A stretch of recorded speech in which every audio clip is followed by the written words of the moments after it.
Hello and welcome to BYJU'S classes. Do you know that there are 250 crore people in this world who do not have access to toilets? Out of these, 65 crore people are in India. Not only this, 13 of the world's 20 most polluted cities are in India. And the national capital, Delhi, is the world's most polluted city. So when we dream of jobs, growth, education, empowerment, stable prices, every Indian ought to dream about Clean India. So realizing this dream of Clean India, Prime Minister Narendra Modi launched his most ambitious scheme, Swachh Bharat Mission. Now in this lecture, we will be talking about Swachh Bharat Mission and everything that a civil service aspirant needs to know about the scheme and other related issues. So let's get started and begin with Swachh Bharat Mission. Swachh Bharat Mission has two submissions. One will work in rural areas called Swachh Bharat Mission Gramin, and the other will work in urban areas called Swachh Bharat Mission Urban. We'll discuss both of these separately, beginning with Swachh Bharat Mission Gramin. In one sentence, if you were asked, what is the single point agenda of Swachh Bharat Mission Gramin? You must have to say that this mission seeks to eliminate open defecation in this country by 2019. How are we going to do that? By providing people access to sanitation, to toilets and sanitary complexes. Why is this scheme very important? What is the rationale behind this mission? Let's go into the context. And I'll show you a graph. The graph shows percentage of rural population and urban population who have access to toilets, beginning with 1991 census to the most recent 2011 census. What is the figure telling us? 47% households in this country, both in rural and urban areas, have access to toilets. That leaves more than 50% of the households in this country without any access to sanitary provisions. That's not the only problem. The problem is compounded by the fact that in rural areas, there are only 31% households who have access to toilets. But this is not the only problem again. The problem is also compounded by the regional variations that we see in India. Let's consider this graph. Kerala has 93% households in rural areas who have access to toilets. Compare this figure with Jharkhand. A mere 8% of rural households in Jharkhand have access to toilets. 13% in Madhya Pradesh, 14% in Odisha, 15% in Chhattisgarh, and states like Bihar and Uttar Pradesh are no different. But is Swachh Bharat Mission Gramin the only scheme of the government of India that talks about rural sanitation, that talks about providing people access to toilets and sanitary complexes? We have had a number of schemes since the beginning of first 5-year plan. But let's talk about those schemes which were specifically targeted at constructing household toilets in rural areas, beginning with Central Rural Sanitation Program in 1986. What was the purpose of this Central Rural Sanitation Program? To construct household toilets, to construct sanitary complexes for women. And this program remained in operation for more than a decade. The government realized that when we construct sanitary complexes for people in rural areas, they use these sanitary complexes for purposes other than answering the call of nature. So the government realized that we have to make people educated about the need to have separate toilet facilities for men and women and the need to have sanitary complexes in rural areas. So the government decided, let's focus on IEC. That was the basic objective of Total Sanitation Campaign that was launched in the year 1999. The government realized that we have to inform people about the health hazards that are the result of open defecation and defecating in open areas. We have to educate people. Why is there a pressing need to have household toilets everywhere in rural areas. And we need to communicate the benefits of having separate sanitary complexes for men and the women. So the target area of total sanitation campaign was IEC, information, education, and communication. That was not the only purpose and single point agenda of this total sanitation campaign. The government also realized that we need to make the construction of these sanitary complexes and household toilets not supply driven, but demand driven. So that means when you educate the people about the need of having household toilets, the people should come to the government, asking the government, demanding from the government that please construct household toilets in our areas. Please construct sanitary complexes in rural households. So the shift from supply driven to demand driven, that was the another agenda of total sanitation campaign. And lastly, the government also woke up to the fact that even if people in rural areas want to construct household toilets in their areas, in their homes, they do not have access to money. Instead of constructing household toilets, they want to spend their money on health issues, on food, on education of their children, if at all they have some money left. So the government decided, let's fund these people. Let's fund the families belonging to below poverty line category and provide them financial assistance so that they can construct household toilets in their areas. So this was total sanitation campaign in 1999. Come 2012, this total sanitation campaign was replaced by Nirmal Bharat Abhiyan. What was the focus of this Nirmal Bharat Abhiyan? UPA government launched the scheme in 2012, replacing the total sanitation program. And the focus areas were still the same. You need to construct household toilets, you need to construct sanitary complexes, you need to have a solid and liquid waste management mechanisms in rural areas. But the government also realized that let's provide more funds for IEC activities, because that is showing some signs of progress. Because from 1991 to 2011, in 1991, less than 10% households in rural areas had access to toilets. And in 2011, 31% had access. So the schemes are working. And what is the best thing that we can do to solve this pressing problem in this country is to educate people. So Nirmal Bharat Abhiyan focused on providing more funds for IEC activities, information, education, communication. And Nirmal Bharat Abhiyan also talked about that let's stop focusing on individual households. Let's start focusing on communities. Let's focus on the entire Gram Panchayat, entire block, entire village. That means we can have more coverage if we focus on communities rather than individual households. And the government also decided that we should also include some families, some households who belong to above poverty line category, but who are not doing enough because of their religious affiliations, because of their behavioral attitudes, who are not doing enough to construct household toilets. Let's bring them into the fold and construct toilets from them and construct toilets for them. This was 2012. And come 2014, Prime Minister Narendra Modi launched one of the most ambitious schemes, Swachh Bharat Mission. And Swachh Bharat Mission Gramin is one of the sub-mission of Swachh Bharat Mission. That means this Nirmal Bharat Abhiyan was replaced by Swachh Bharat Mission Gramin. What is the other interesting fact about this mission? This mission is going to be implemented by Ministry of Drinking Water and Sanitation. Let's talk about the components of Swachh Bharat Mission Gramin. The most important objective of Swachh Bharat Mission Gramin is to eliminate open defecation in this country in rural areas by 2019. But how can you eliminate open defecation? By providing people access to toilets, by providing people access to sanitary complexes. And you also have to educate people why open defecation is a hazard, a health hazard, and natural hazard. So this mission talks about forcing behavioral changes in people in rural areas.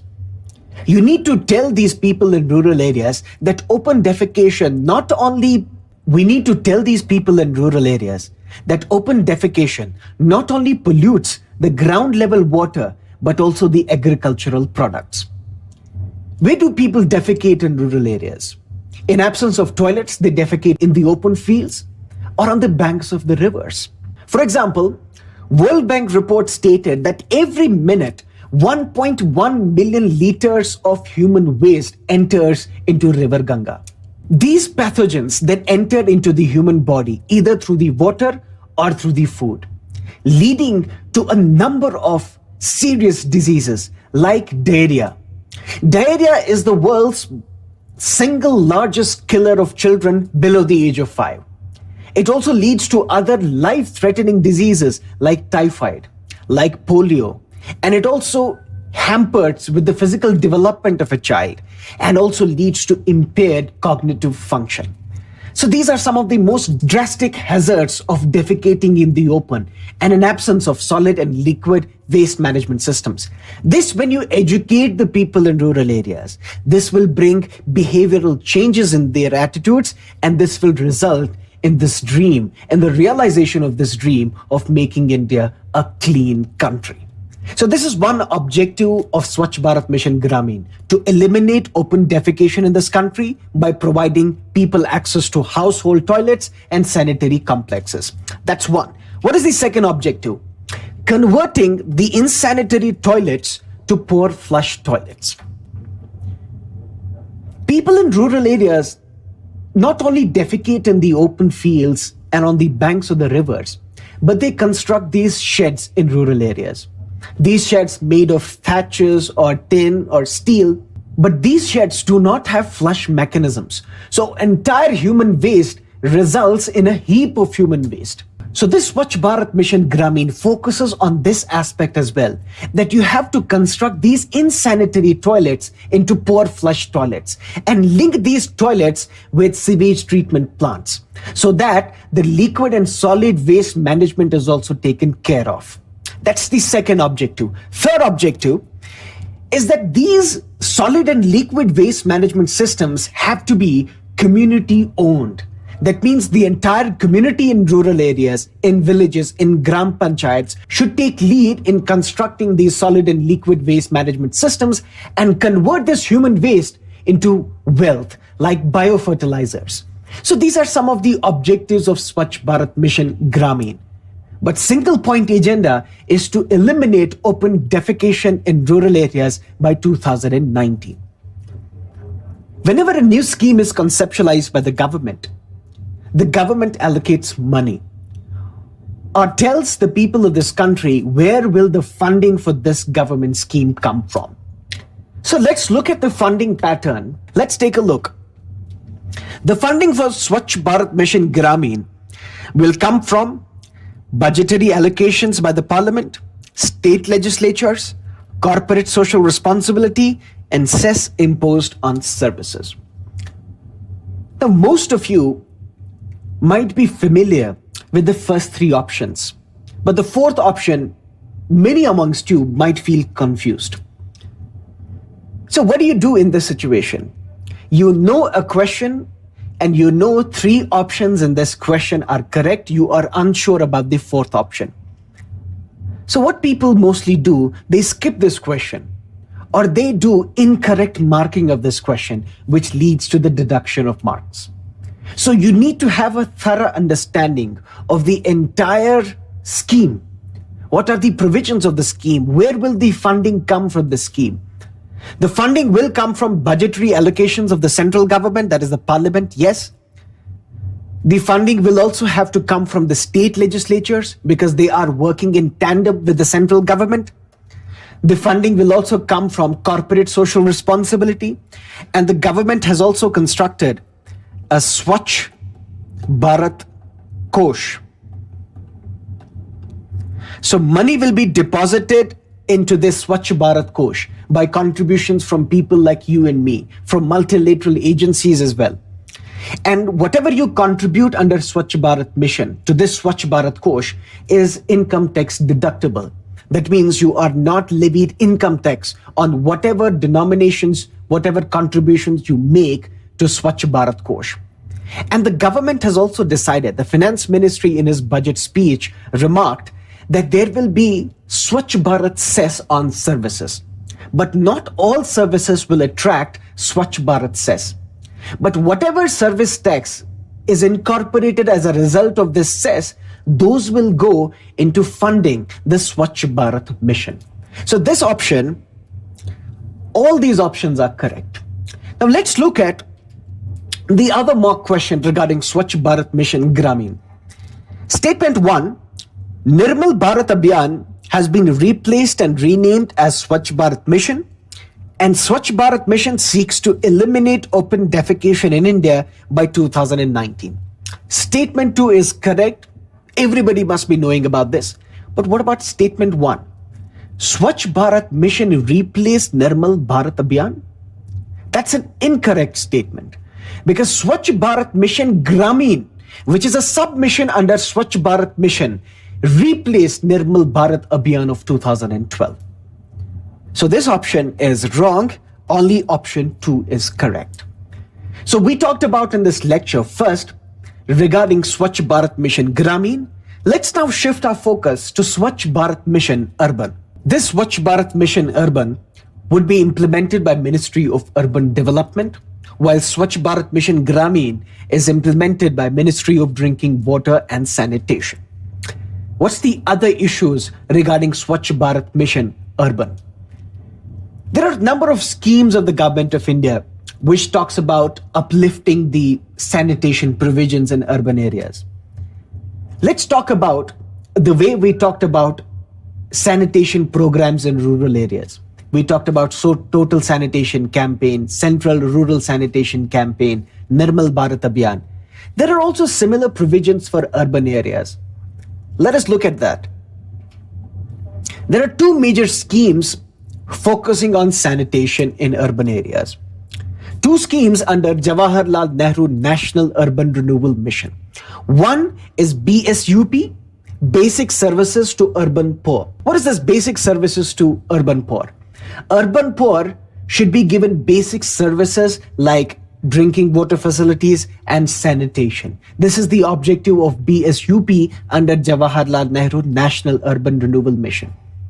But the problem in urban areas is not only absence of toilets in significant population in rural areas, but it also the presence of slums in urban areas. And in these slums, you do not have a good sanitary conditions for people to live in. That is where the other important aspect, Rajiv Awas Yojana, comes in. Rajiv Awas Yojana works for creating urban areas slum-free. So slums are to be eradicated, and these people are to be provided necessary facilities, including access to drinking water, including access to sanitary complexes. So this is one scheme under Jawaharlal Nehru National Urban Renewal Mission. The second scheme that we talk about is National Urban Sanitation Policy 2008. Make universal sanitation provisions available to the people in urban areas. This is a single point agenda of National Urban Sanitation Policy 2008. So these two policies are working in tandem with Swachh Bharat Mission Urban to create a clean urban India. What are the other components of Swachh Bharat Mission Urban? Let's talk about that by looking at this mock question number 3. Consider the following statements regarding Swachh Bharat Mission Urban. JNNURM is subsumed as a submission under Swachh Bharat Mission Urban. There is no mention of constructing toilets in places where it is difficult to do so, such as congested areas. And each town shall have a solid waste management facility. Let's look at statement number 1. JNNURM has not been replaced as yet. It continues to remain one of the flagship schemes of the government of India. There was a talk recently that this JNNURM will be replaced by some other scheme that would be announced by the government of India later. But currently we know that JNNURM is not a submission under Swachh Bharat Mission. So the first option is wrong. What about the second option? The guidelines which have been released by Ministry of Urban Development regarding Swachh Bharat Mission Urban categorically state that we have to construct individual household toilets in urban areas where people do not have access. And in areas which are congested areas, if in those areas we cannot construct individual household toilets, then we need to construct community sanitary complexes for such people. So the guidelines, the Swachh Bharat Mission urban guidelines, are not silent on this aspect. So this option is again wrong. Third statement, yes, under Swachh Bharat Mission Urban, every single town and urban areas should have a solid waste management system in place. So only third option is correct. This is what you all need to know as civil service aspirants regarding Swachh Bharat Mission Rural, that means Gramin, and Swachh Bharat Mission Urban. But let us also talk about something else in this part of the lecture. We'll talk about the other ambitious scheme, other ambitious project of the Government of India, Namami Gange. River Ganga enjoys a prominent place in the cultural consciousness of the people of this country. It is one of the most sacred rivers of this country. Way back in 1986, under the Rajiv Gandhi-led premiership, it was realized that Ganga is dying. Huge amounts of pollution entering Ganga. Liquid waste, solid waste, industrial waste, human excreta flowing in the Ganga. And the banks are dirty. So the government began with Ganga Action Plan. Still Ganga remained polluted. Come 2008, the UPA government decided to accord national river status to River Ganga. What happened after that? Ganga still remained polluted. Come 2009, and the UPA government created National Ganga River Basin Authority. And this National Mission for Clean Ganga is an executive arm of National Ganga River Basin Authority. And this National Mission for Clean Ganga was set up in the year 2011. That is, whatever executive decisions are taken by National Ganga River Basin Authority, these decisions are implemented by National Mission for Clean Ganga, which is an executive arm of this. Still nothing happened. Ganga still remains polluted. And then in the year 2011, an expert group was constituted. 7 IITs called IIT Consortium was roped in by the central government, asking these 7 IITs to please tell us how we can save Ganga from dying pollution, how we can help dolphins in River Ganga to survive. And in January 2015, the final draft of the 7-member IIT consortium was made available to the public. But in the meantime, in the first interim budget presented by the NDA government, by the Finance Minister, Mr. Arun Jaitley, he talked about beautification of Ganga. He talked about how we want to beautify the ghats, how we want to encourage tourism facilities in River Ganga, and we will clean River Ganga. Then in September 2014, the Supreme Court castigated the central government and lamented the fact that at the present pace, the Ganga will not be cleaned in the next 200 years. Then the government woke up and the government realized that we need to save the sacred river Ganga from pollution. And it created an ambitious program, Namami Gange, and incorporated 20,000 crores for saving River Ganga and other facilities.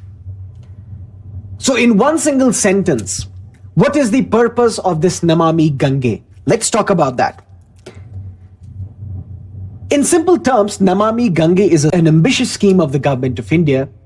And under this scheme, the government, with the help of other agencies, with the help of civil society, with the help of NGOs, after the integrated collaboration and coordination amongst different ministries of the central government, and also after roping in the constructive states, we want to clean a river Ganga.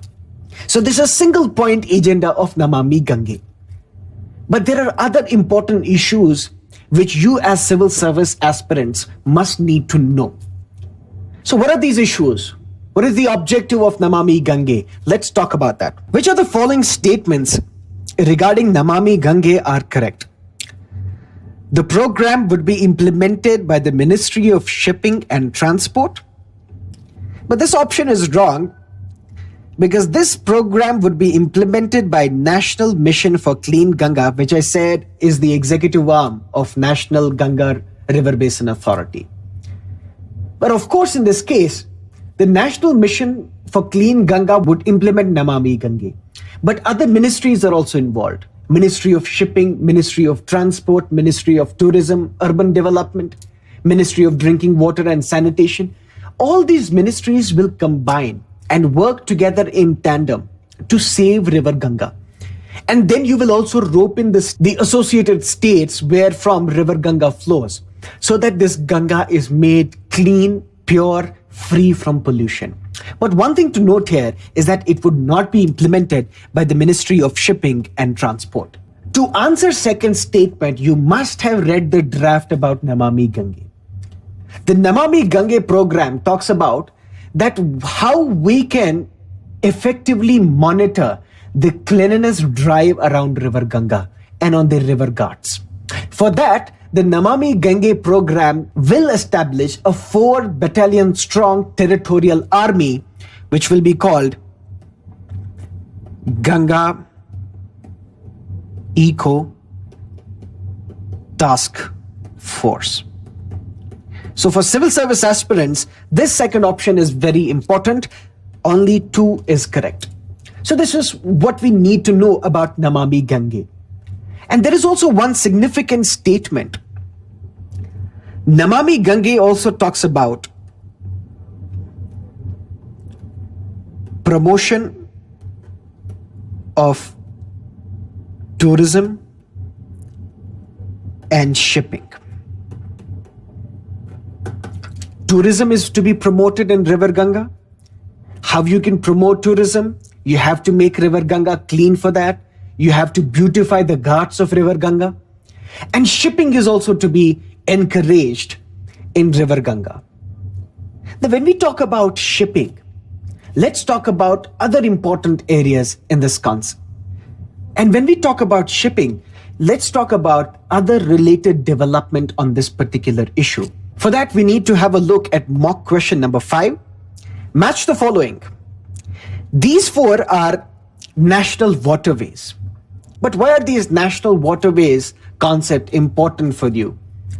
Because of one significant development that took place. National Waterways Bill. But the government of India very recently introduced National Waterways Bill 2015 in Lok Sabha. What is this bill all about? We know that India is a federal polity and there is a distribution of powers between the center and the states. Under Union List 7th schedule, the government of India or the parliament has the power to regulate shipping and navigation in inland waterways.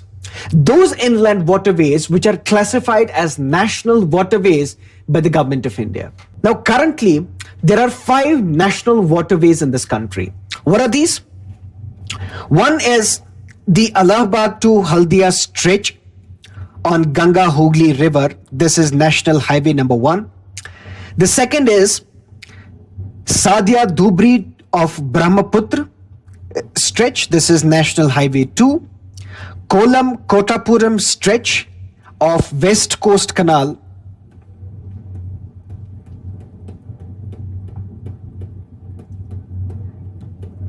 And Champakara.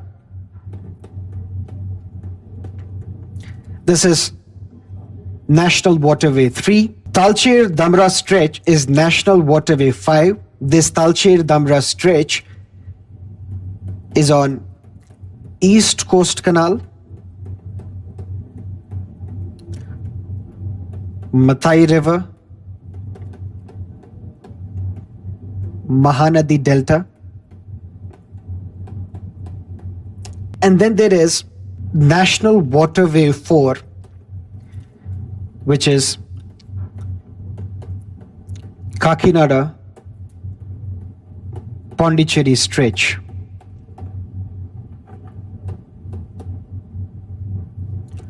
Of River Godavari and Krishna. So in civil service prelims examination, we have seen in the past that how national parks are to be matched with their corresponding areas, The rivers are to be matched. So in this year, we expect that national waterways are to be matched. That's why I have put this question under mock question list. Under UPA, one bill was introduced in the Lok Sabha which talked about setting up of National Waterway 6. That is, the government had decided to make Lakhipur and Banga stretch, which was on Barak River in Assam. The government had decided to make this Lakhipur Banga stretch as National Waterway 6. But with the dissolution of Lok Sabha, this bill lapsed. For civil service examinations, we need to know that there are 5 national waterways in India.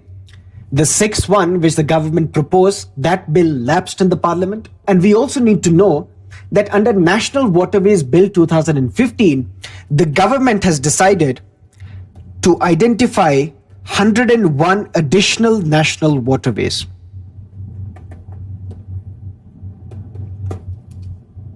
So in this lecture, we talked about Swachh Bharat Mission.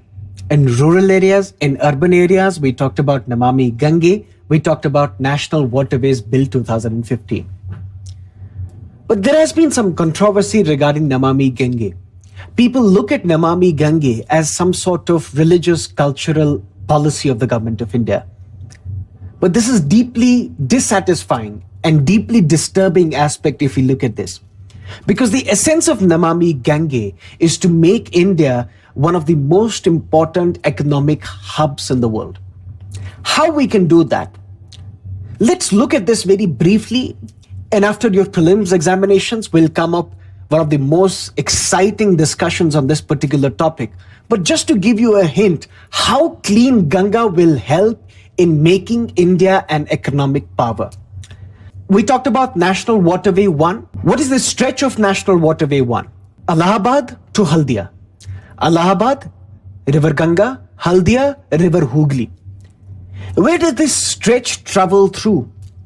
West Bengal, Bihar, Uttar Pradesh, the poorest states in this country and infrastructure scarce areas in this country. So you can have raw materials, finished goods coming up from West Bengal and deep into the heart of India in Varanasi. At Varanasi, this can be linked to Eastern Freight Corridor of the Indian Railways and also the Grand Trunk Road, making one of the most fascinating logistical chain in this country. So if we encourage shipping and tourism in these national waterways, the essence of which is Namami Gange, then we can also make India one of the most important economic powers on this world. So that is the essence of this Namami Gange, not just to clean River Ganga, but also to encourage tourism and shipping. Thanks for watching.